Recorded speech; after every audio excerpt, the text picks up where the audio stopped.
Hello everyone, this is Akash. Welcome to my channel. So दोस्तों, आज है मेरे रैडर पे जो स्टॉक है वो है H D F C life. तो H D F C life ने अपना जो ब्रेकआउट था उसको ब्रेकआउट देने के बाद ये बहुत ही अच्छे खासे कंसोलिडेशन यहाँ पर दे रहा है। एंड यहाँ पर एक ट्रेन लाइन का ब्रेकआउट भी H D F C life ने किया है। ठीक है, तो H D F C life में जो लेवल था वो था 668.35। तो यहाँ पर देख सकते हैं H D F C life इसको ब्रेकआउट करने के बाद एक अच्छा खासा मूवमेंट तो दिया था, लेकिन इसके बाद फिर से इस लेवल को ही टकरा के यहाँ पर एक अच्छे खासे पैटर्न डेवलप किया है। तो यहाँ पर H D F C life को शॉर्ट टर्म के लिए इन द शॉर्ट टर्म के लिए मतलब कि 1-2 महीने के लिए ट्रेड किया जा सकता है at for the target of 800। Okay, so यहाँ पर कैसे टारगेट को निकाला गया है, कैसे क्या हुआ है, मैं आपको बताती हूँ। देखो, सबसे पहली बात, H D F C life अपना जो ऑल टाइम हाई है उसके आसपास ही ये ट्रेड कर रहा है। ठीक है, तो मेरे ख्याल से H D F C life एक बहुत ही अच्छा खासा मूवमेंट और भी देने वाला है। And H D F C life एक बहुत ही अच्छा खासा स्टॉक है। तो ये अपना जो जो जब से स्टॉक लिस्टेड हुआ है वो करीबन 2017 नवंबर के आसपास लिस्टेड हुआ है। तो उसके बाद ये अप डाउन करके अपना जो ऑल टाइम हाई था उसको ब्रेक करके फिर से अपसाइड जाने के लिए कोशिश कर रहा है। ठीक है, तो यहाँ पर देखते हैं कैसे क्या मूवमेंट यहाँ पर ये दे सकता है। 2-3 तरीके से हम लोग एनालिसिस करने की कोशिश करेंगे। ठीक है, तो दोस्तों यहाँ पर जो सबसे पहली बात, यहाँ पर जो एंट्री बन के आ रहा है वो तो है 7122 के आसपास, जो कि करेंटली इस लेवल पे ही बन रहा है। ठीक है, ये एंट्री लेवल बन के आ रहा है, लेकिन मैं उम्मीद कर रही हूँ कि ये थोड़ा सा गिरावट यहाँ पर दिखाए, क्योंकि हमारा जो सिस्टम है इसके अकॉर्डिंग इसका जो टारगेट है, पहली बात तो ये ओपन टारगेट है। इसका जो टारगेट आइडेंटिफाई करना बहुत ही मुश्किल है, लेकिन हम लोग सिर्फ 1:2 ये जो लेवल है एंट्री से लेकर इसका जो स्टॉप लॉस, ये वाला जो लेवल है, इसको अगर हम लोग देखें तो इसका डबल हमने पकड़ा है। इसका जो टारगेट है 800। ठीक है, मतलब कि अगर हम 712 पे एंट्री लेते हैं एंड 672.40 पे स्टॉप लॉस डालते हैं, तो इसका जो रिस्क टू डिवाइड आएगा वो हो जाएगा 1:2 एट दिस रेंज, 800 रेंज। ठीक है, लेकिन दोस्तों 1:2 पे काम करना इतना अच्छा नहीं है। तो यहाँ पर हम लोग वेट करेंगे थोड़ा सा गिरावट होने के लिए। चाहे ये स्टॉक मिस हो जाए, इट्स ओके, कोई इशू नहीं है, ये यहाँ से डायरेक्ट मूवमेंट दे सकता है। लेकिन अगर यहाँ से गिरावट दिखाता है 691 या फिर 690 के आसपास यहाँ पर मिलता है, तो यहाँ पर जो स्टॉप लॉस होगा वो बहुत ही छोटा होगा। ठीक है, तो यहाँ पर जो रिस्क टू डिवाइड वो 1:4 से भी ज़्यादा हो सकता है, तो वहाँ पर वो बहुत ही फेवरेबल हो जाएगा हम लोगों के लिए। ठीक है, तो इसलिए हम लोग यहाँ पर इसको इस तरीके से प्ले कर सकते हैं। तो यहाँ पर जो भी मेथड की यूज़ किया गया है और सिर्फ जो हायर का जो फॉर्मेशन होता है उसको देखते हुए यहाँ पर किया गया है। क्योंकि यहाँ पर अगर आप सिंपल एनालिसिस करोगे तो यहाँ पर आप देखो, इसका एक रेजिस्टेंस जोन था ये। ठीक है, एक्चुअल में एक जोन था, तो जोन को ब्रेकआउट करने के बाद यहाँ पर सिंपल यहाँ पर एक कंसोलिडेशन दे रहा है। ठीक है, एंड यहाँ पर ट्रेन लाइन अगर ड्रॉ करोगे तो यहाँ पर ट्रेन लाइन को भी ब्रेकआउट दे चुका है H D F C life. तो एक बहुत ही अच्छा खासा एक एंट्री बन के आ रहा है यहाँ पर। ठीक है, तो यहाँ पर अगर ये थोड़ा सा गिरावट दिखा के अपसाइड जाता है तो बहुत ही अच्छा होगा हम लोगों के लिए स्विंग ट्रेडिंग के लिए, क्योंकि यहाँ पर हम ट्रेंड को राइड करने वाला है। तो यहाँ पर एक चीज़ ये हो गया, ये हो चुका है। सेकेंड बात, हम सेकेंड जो एनालिसिस हम लोग कर सकते हैं वो कुछ इस तरीके से है। देखो, यहाँ पर अगर हम ये दो पॉइंट को अगर जोड़ते हैं ट्रेन लाइन के साथ, तो यहाँ पर जो थर्ड पॉइंट निकल के आता है वो करीबन इस लेवल के आसपास ही निकल के आ रहा है। ठीक है, तो ऐसा हो सकता है इन फ्यूचर जो मार्केट यहाँ पर फिर से आके इस तरीके से मूवमेंट दे सकता है। तो हम लोग इसीलिए एक थोड़ा सा गिरावट होने के लिए उम्मीद कर रहे हैं। ठीक है, तो यहाँ पर रिस्क टू रिवार्ड फेवरेबल हो सकता है। तो इसको मेरे ख्याल से H D F C life आने वाले टाइम में बहुत ही अच्छे खासा प्रॉफिट देने वाला है।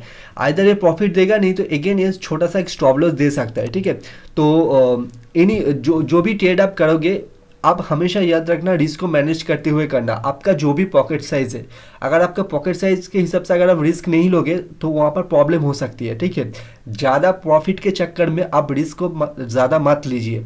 यहाँ पर इस मार्केट में आप पैसे को डबल, 3 गुना, 4 गुना, 100 टाइम्स भी कर सकते हो, लेकिन वहाँ पर रिस्क भी बहुत ही बढ़ जाएगा। आपको हमेशा जो खेलना है रिस्क इज टू रिवार्ड पे, एंड आपका जो रिस्क मैनेजमेंट है उसके ऊपर खेलना है। आपको आपका अपना जो कैपिटल है उसके ऊपर, अगर आप ट्रेडर हो तो 1% 2%, आप 5% तक जा सकते हो, डिपेंड अपन किस तरीके का ट्रेडर आप हो। ठीक है, आप एक एडवांस ट्रेडर हो, आप एक बिगिनर हो या फिर इंटरमीडिएट हो, उसके हिसाब से डिपेंड करता है आप किस तरीके से प्रॉफिट बनाते हो मार्केट में, उसके अकॉर्डिंग। ठीक है, तो अंधाधुंध मत खेलिए, आपका जो पॉकेट साइज है उसके अकॉर्डिंग ही आप आगे बढ़िए। ठीक है, तो यहाँ पर जो मेरे लिए जो एंट्री बन के आ जाएगा वो 691 हो जाएगा, एंड जो स्टॉप लॉस हो जाएगा वो 672.4 के आसपास हो जाएगा।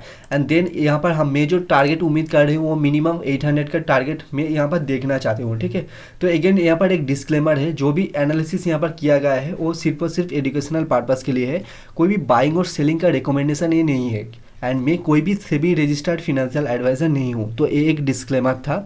नाउ शॉर्ट टर्म ट्रेडिंग अगर हम कर रहे हैं तो यहाँ पर इसका जो फंडामेंटल है इसको थोड़ा सा देख लेंगे तो वहाँ पर जो कॉन्फिडेंस है वो बहुत ही ज़्यादा बढ़ जाता है। ठीक है, तो यहाँ पर हम सिंपल इसका जो फंडामेंटल है इसको थोड़ा सा देख लेंगे। HDFC लाइफ, तो HDFC लाइफ का जो पी है बहुत ही महंगा स्टॉक है, ROC 20.2 है, बहुत ही अच्छा है। एंड मेन जो चीज़ हम लोग देखते हैं प्रॉफिट एंड लॉस, तो प्रॉफिट एंड लॉस यहाँ पर अगर देखेंगे तो कंसिस्टेंटली प्रॉफिट यहाँ पर इंक्रीज हो रहा है। ठीक है, तो बहुत ही अच्छे खासे स्टॉक है, तो यहाँ पर आप इसको लॉन्ग टर्म के लिए आपका जो पोर्टफोलियो है वहाँ पर आप इसको ऐड कर सकते हो। ठीक है, तो ये इन्वेस्टमेंट काइंड ऑफ स्टॉक भी है। HDFC लाइफ बहुत ही अच्छा खासा स्टॉक है, तो HDFC ग्रुप का जो भी स्टॉक है वो मैक्सिमम स्टॉक ही बहुत ही अच्छा खासा है। ठीक है, तो यही था दोस्तों, बहुत ही सिंपल एनालिसिस था, सिंपल एग्जीक्यूशन मेथड है, सिंपल चीज़ों के साथ हम लोग यहाँ पर आगे बढ़ेंगे। कोई भी प्राइस कोई भी इंडिकेटर या फिर कोई भी रॉकेट साइंस यहाँ पर यूज़ नहीं किया गया है, सिंपल ब्रेकआउट एंड रिटेस्टमेंट के ऊपर यहाँ पर किया गया है। ठीक है, तो सिंपल ये सिस्टम है। एंड यहाँ पर मैं आपको अगर लॉजिक बताऊंगा तो सिंपल यहाँ पर एक स्ट्रक्चर को देखिए, मार्केट यहाँ पर एक साइडवेज मूवमेंट था। ठीक है, क्लियरली आपको दिख रहा है, एंड इसको ब्रेकआउट करने के बाद यहाँ पर रिट्रेसमेंट दिखाया, रिट्रेसमेंट दिखाने के बाद एक अपसाइड जाके इस तरीके का पैटर्न बनाया, तो यहाँ पर आपको क्लियरली दिख रहा है एक डब्ल्यू काइंड ऑफ पैटर्न है। ठीक है, एंड यहाँ पर एक डब्ल्यू काइंड ऑफ पैटर्न था जो कि एक साइडवेज था, एंड साइडवेज जाने के बाद ये ब्रेकआउट करके इस तरीके का पैटर्न बना के गया है। तो अगर आप नॉर्मली बुक्स पढ़े होंगे तो आपको मालूम है मार्केट हमेशा हमेशा मतलब कि हमेशा, अगर आप पिछला डेटा देखेंगे at the beginning of the time of Indian market, तो वहाँ पर आपको क्लियरली देखा होगा, किसी भी मार्केट हो, इंडियन मार्केट हो या फिर कोई भी अदर्स मार्केट हो, तो वहाँ पर ये जो पैटर्न है हायर हाइज लोअर लोज, एक कॉमन पैटर्न है, ये बनेगा ही बनेगा, क्योंकि एक फंडामेंटल पैटर्न है, इसको कोई भी चेंज नहीं कर सकता। अगर आप कोई भी पैटर्न ढूंढते हो तो वहाँ पर फेलियर होने के चांस बहुत ही ज़्यादा है, ये भी फेलियर होने के चांस ज़्यादा है, लेकिन क्या होता है, ये ट्रेंड है, ट्रेंड बेंड हो सकता है, लेकिन ये जो पैटर्न है ये हमेशा फॉर्मेशन होगा।